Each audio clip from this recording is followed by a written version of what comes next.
इस कोर्स की शुरुआत करते हैं इस नई टेक्नोलॉजी को गहराई से समझकर। आर्टिफिशियल इंटेलिजेंस आखिर होता क्या है और चैट जीपीटी एग्जैक्टली काम कैसे करता है, ये समझना इसलिए जरूरी है दोस्तों, ताकि आगे चलकर कोर्स में जब हम इस टेक्नोलॉजी का अपने फायदे के लिए उपयोग करेंगे और अपनी जिंदगी को ट्रांसफॉर्म करेंगे इसका इस्तेमाल करके, हम इसकी लिमिटेशन समझ सकें, इसकी बाउंड्रीज क्या है, क्या एग्जैक्टली इससे किया जा सकता है और क्या नहीं किया जा सकता, और इसके पीछे का प्रोसेस समझ के आप अपने आप को और फ्यूचर प्रूफ भी बनाएंगे, क्योंकि आने वाले टाइम में और एडवांस्ड एआई के सॉफ्टवेयर्स आएंगे। लेकिन अगर आपको फाउंडेशन समझ में आ गए तो आप ये भी समझ पाएंगे कि वो आने वाले सॉफ्टवेयर्स किस बेसिस पर काम करते हैं। तो ये शब्द है यहाँ पर आर्टिफिशियल इंटेलिजेंस। क्या मतलब हुआ इसका? क्या इसका मतलब ये हुआ कि कंप्यूटर साइंटिस्ट और रिसर्चर्स ने एक कंप्यूटर्स का इस्तेमाल करके इंटेलिजेंस बना ली है? जैसे इंसानों के दिमाग में इंटेलिजेंस होती है, ऐसी ही इंटेलिजेंस अब कंप्यूटर्स में भी बना ली गई है। क्या इन्होंने इंसानों के ब्रेन को पूरी तरीके से समझ लिया है और उसे कंप्यूटर के अंदर रेप्लिकेट कर दिया है? बिल्कुल भी नहीं। हमारे करंट टेक्नोलॉजिकल स्टैंडर्ड्स के हिसाब से साइंटिस्ट अभी तक भी नहीं समझ पाए हैं कि एग्जैक्टली पूरी तरीके से इंसानों का ब्रेन काम कैसे करता है। इस पर कॉन्स्टेंटली रिसर्च जारी है। लेकिन एक चीज जरूर है, साइंटिस्ट ने ह्यूमन ब्रेन के कुछ स्पेसिफिक फंक्शंस को इमिटेट करने की कोशिश जरूर करी है और इस कोशिश में वो सक्सेसफुल भी रहे हैं कई बार। फॉर एग्जाम्पल चेस खेलने के एग्जाम्पल को लेकर देख लो। बहुत समय तक लोगों को लगता था कि चेस खेलना एक ऐसी चीज है जो सिर्फ इंसानों के द्वारा करी जा सकती है, लेकिन साल 1997 में आर्टिफिशियल इंटेलिजेंस का इस्तेमाल करके एक ऐसा रोबोट बनाया गया डीप ब्लू नाम से, जिसने उस समय के चेस चैंपियन गैरी कास्पारोव को हरा दिया।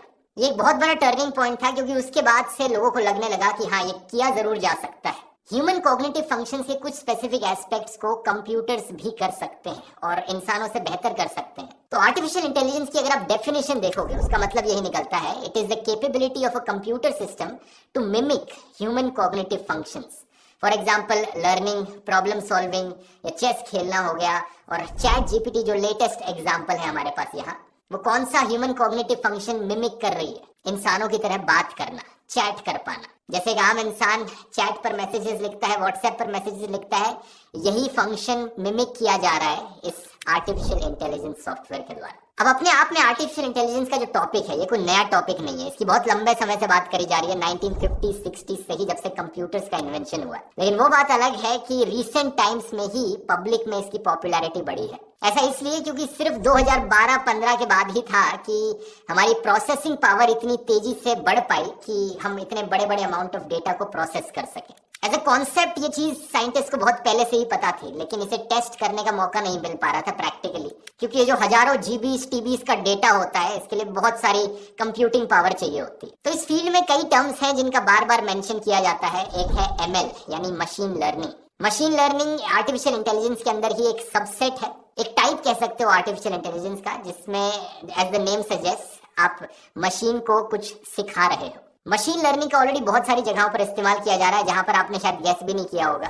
जब आप नेटफ्लिक्स पर कोई टीवी शो देखते हो या फिल्म देखते हो, तो नेटफ्लिक्स की तरफ से जो सजेशन आती है फॉर यू करके, वो मशीन लर्निंग की मदद से ही आती है। सोशल मीडिया पर जब आप फीड पे स्क्रॉल कर रहे होते हो, जो ऑटोमेटिकली सजेस्टेड पोस्ट्स आती हैं, वो भी मशीन लर्निंग है। सेल्फ ड्राइविंग गाड़ियों में भी इसका इस्तेमाल किया जाता है। ऐसे ही एक और सब टॉपिक है आर्टिफिशियल इंटेलिजेंस के अंदर एनएलपी यानी नेचुरल लैंग्वेज प्रोसेसिंग। इसका मतलब है कि एक कंप्यूटर के जरिए समझ पाना इंसानों की भाषा, एक कंप्यूटर नेचुरल लैंग्वेज को प्रोसेस कर पाए। ऐसी एक और एआई का टाइप है आर्टिफिशियल न्यूरल नेटवर्क्स, जहां पर इंसानों के ब्रेन में जो न्यूरॉन्स होते हैं, उनके कनेक्शन को इमिटेट करने की कोशिश करी जाती है मशीनों के अंदर। अब जब मैं यहाँ पर इमिटेशन शब्द का प्रयोग कर रहा हूँ, इसका मतलब ये नहीं कि कंप्यूटर्स को इस तरीके से बनाने की कोशिश की जाए जैसे हमारे ब्रेन के अंदर न्यूरॉन्स बनाए गए, ऐसा इसका मतलब ये नहीं होता। यहाँ पर इमिटेशन का मतलब है कि जैसे बिहेवियर्स और जैसे फंक्शंस इंसानों के द्वारा परफॉर्म किए जा रहे हैं, वैसी आउटपुट हम कंप्यूटर्स के थ्रू जनरेट कर पाए। एक बेसिक लेवल पर अगर आप इस टेक्नोलॉजी को समझोगे तो आपको समझ में आएगा कि ये कोई जादू नहीं हो रहा है,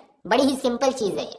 आमतौर पर जो ट्रेडिशनल कंप्यूटर प्रोग्रामिंग होती है, उसमें हम कंप्यूटर को प्रोग्राम करते हैं, बताते हैं कि ये फंक्शन है, हम इनपुट देंगे, इस फंक्शन का इस्तेमाल करना इनपुट से आउटपुट निकालने के लिए। फॉर एग्जांपल हमने कंप्यूटर को बताया कि ये एडिशन का फंक्शन है, और फिर हम कंप्यूटर को इनपुट देते हैं 2 और 2। कंप्यूटर उस 2 और 2 के इनपुट को ले जाकर फंक्शन में लगाता है एडिशन, और आउटपुट निकाल के देता है हमें 2 + 2 = 4।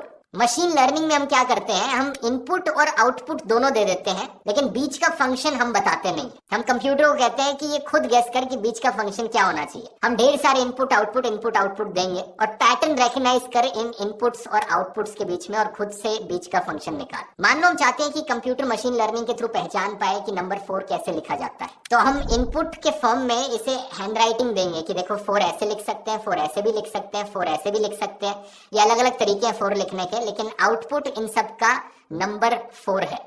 तो जो पैटर्न है यहाँ पर बीच में, मशीन लर्निंग के थ्रू ये कंप्यूटर खुद से रेकग्नाइज कर पाए अलग अलग पिक्सेल्स देख के, फॉर एग्जांपल कि अच्छा 4 इस स्टाइल से लिखा जा रहा है, थोड़ा सा यहाँ से मुड़ जाता है, वहां से मुड़ जाता है हैंड राइटिंग में, लेकिन इन सब का मतलब 4 ही होता है। तो अगली बारी क्या होगा, उसने अपना फंक्शन खुद से क्रिएट कर लिया है। अगली बारी मैं हैंड राइटिंग में 4 लिख के दूंगा तो इस फंक्शन का इस्तेमाल करके पहचान पाएगा कि यहाँ 4 ही लिखा है। मोटे मोटे तौर पर यहाँ पर बुनियादी तौर पर पैटर्न रिकग्निशन का काम कर रहा है कंप्यूटर। इसलिए मशीन लर्निंग के अंदर हम ऑलरेडी बहुत सारे एग्जिस्टिंग एल्गोरिथम्स को भी डालते हैं, और यही अगर हम बहुत ही सिंप्लीफाइड तरीके से देखें, चैट जीपीटी भी यही कर रहा है, पैटर्न्स रिकग्नाइज कर रहा है। हमने उसे हजारों जीबीस का ट्रेनिंग डेटा फीड किया है, हमने बताया है इनपुट आउटपुट क्या है, हमने बताया है कि इस तरीके से इंसान बात करते हैं एक दूसरे से, इंग्लिश सेंटेंसेस इस तरीके से फॉर्म होते हैं, पैटर्न्स रिकग्नाइज किए उसने, और अब वही फंक्शंस उसने डिस्कवर किए और अब वो हमसे बात कर पा रहा है। लेकिन एग्जैक्टली ये सब कैसे काम कर रहा है आगे और थोड़ा डिटेल में जानते हैं।